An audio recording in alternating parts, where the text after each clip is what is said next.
Assalamualaikum warahmatullahi wabarakatuh. Perkenalkan, kami dari kelompok 4. Pada kesempatan kali ini kami akan membahas mengenai sejarah kebudayaan Islam. Perkenalkan, nama saya Mardia dengan NIM 10156122049 yang akan membahas materi pengertian sejarah kebudayaan Islam dan bangsa Arab pra-Islam.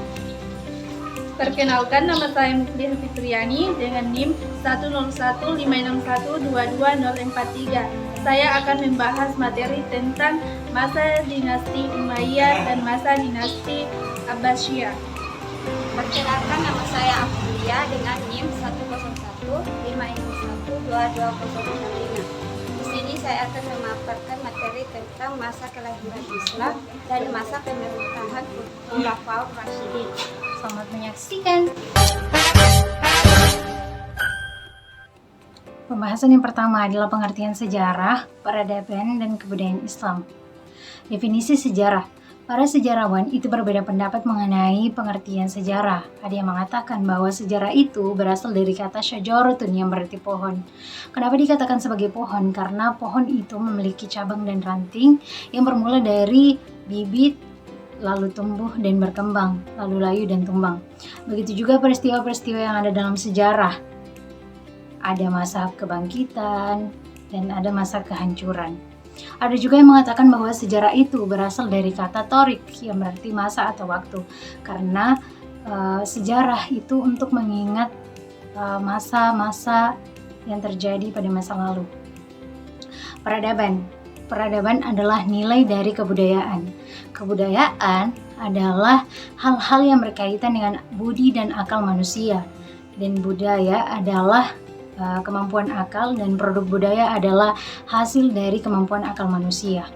Islam itu adalah taat, patuh, tunduk, dan taat kepada Allah Subhanahu wa Ta'ala.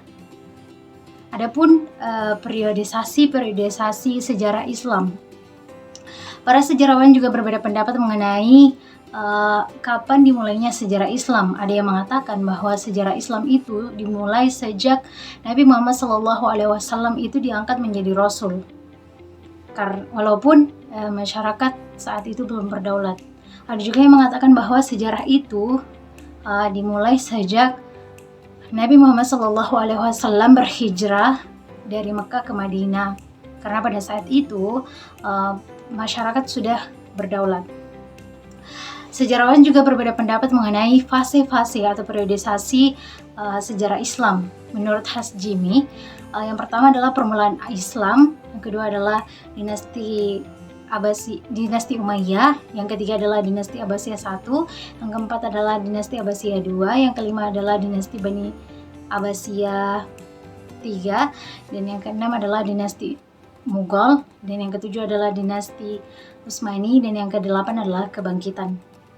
Adapun menurut Harun Nasution, yang pertama adalah periode klasik, yang kedua adalah periode pertengahan, dan yang ketiga adalah periode modern. Penyebab kebangkitan peradaban, kemajuan peradaban itu ada 3. Pertama adalah ekspansi atau perluasan, yang ketiga adalah integrasi yaitu penyatuan, dan ketiga adalah kemajuan ilmu pengetahuan. Pembahasan yang kedua adalah bangsa Arab pra-Islam. Bangsa Arab pra-Islam itu menganggap bahwa setiap benda itu memiliki roh. Adapun agama yang dianut oleh bangsa pra-Islam yaitu adalah agama Kristen, Yahudi, Majusia, paganisme, dan Al-Hunafa. Dari segi sosial budaya, wanita itu tidak mendapatkan tempat yang layak di masyarakat karena ketika dia melahirkan bayi perempuan, maka bayi tersebut itu dikubur hidup-hidup. Dari segi ekonomi dan perdagangan, masyarakat pra-Islam itu bersumber dari perdagangan dan peternakan. Maka terkenallah beberapa kota Hijaz seperti Mekah, Madinah, Yaman sebagai pusat perdagangan. Dari segi politik dan hukum, masyarakat pra-Islam itu lebih suka diatur oleh sheikh atau suka berkabilah-bilah, dan sheikh tersebut itu dianggap tertua dan dianggap berani pada kabilah tersebut. Dari segi agama dan kepercayaan, masyarakat Arab pra-Islam itu suka menyembah berhala seperti batu, pohon, kayu, dan lain sebagainya. Adapun berhala yang terkenal pada zaman tersebut itu adalah Uzza, Mana, Lata, dan Hubal. Kelahiran Islam. Sejarah Islam bermula dengan peristiwa turunnya wahyu Al-Quran dari Allah kepada Nabi Muhammad SAW pada 61 Masehi. Ayat-ayat Al-Quran secara berangsur dalam waktu lebih dari 2 dekad. Sebagiannya di Mekah, yang lainnya di Madinah. Praktis Nabi Muhammad SAW tidak pernah berhenti menerima wahyu dari Allah Subhanahu wa Ta'ala selama karirnya, mulai dari berusia 40 tahun hingga wafatnya di usia 63. Muhammad SAW sangat berusaha keras memperkenalkan Islam kepada penduduk kota Mekah dan mengajak mereka mengimani agama baru tersebut.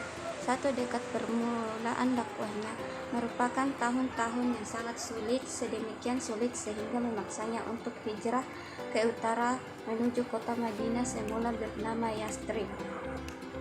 Masa pemerintahan Khulafaur Rasyidin. Kepemimpinan khalifah adalah suatu sistem pemerintahan yang digunakan dalam dunia Islam. Khalifah berasal dari kata khilafah yang artinya pengganti atau penerus.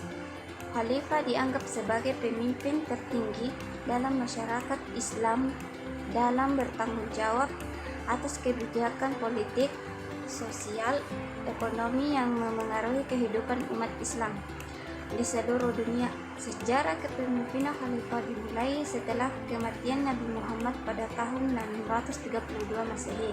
Setelah itu, para sahabat Nabi memilih Abu Bakar sebagai khalifah pertama yang kemudian diikuti oleh 3 khalifah lainnya. Kepemimpinan Khalifah Abu Bakar As-Siddiq. Riwayat singkat Abu Bakar As-Siddiq. Nama lengkapnya adalah Abu Bakar bin Abdullah bin Abi Quhafah bin Utsman bin Ammar bin Mas'ud bin Ta'im bin Murrah bin Ka'ab bin Mu'ay bin Walid bin Fihir al-Quraisy at-Tamimi.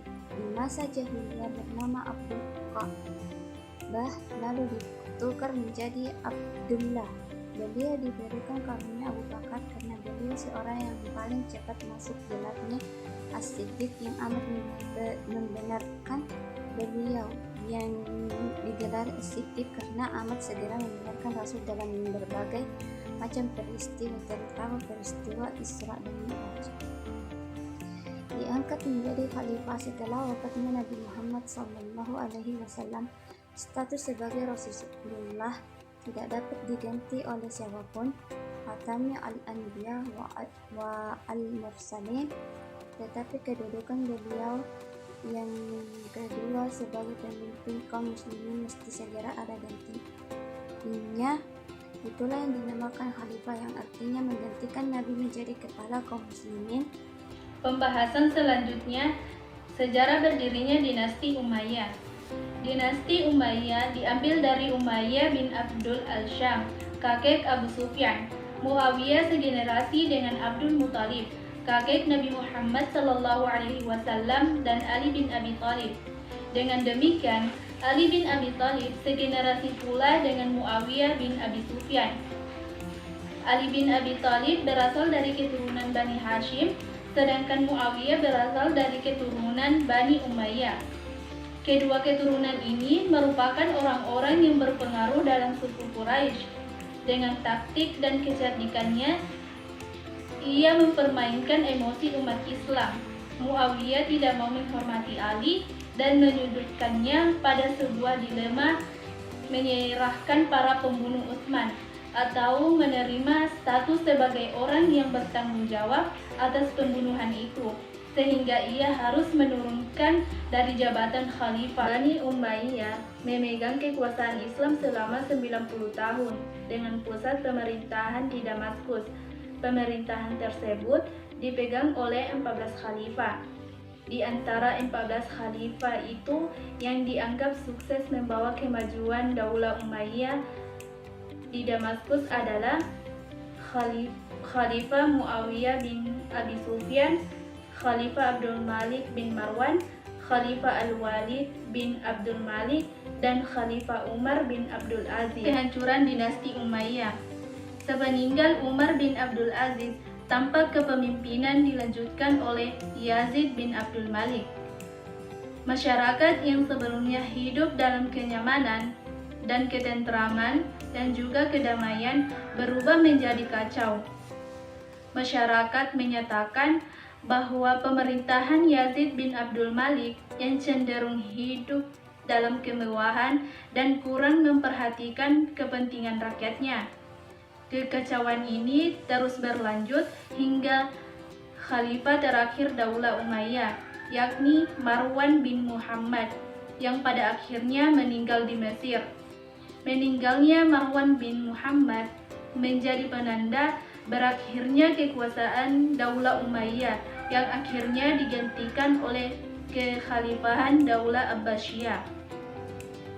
Ada beberapa faktor yang menyebabkan dinasti Umayyah hancur.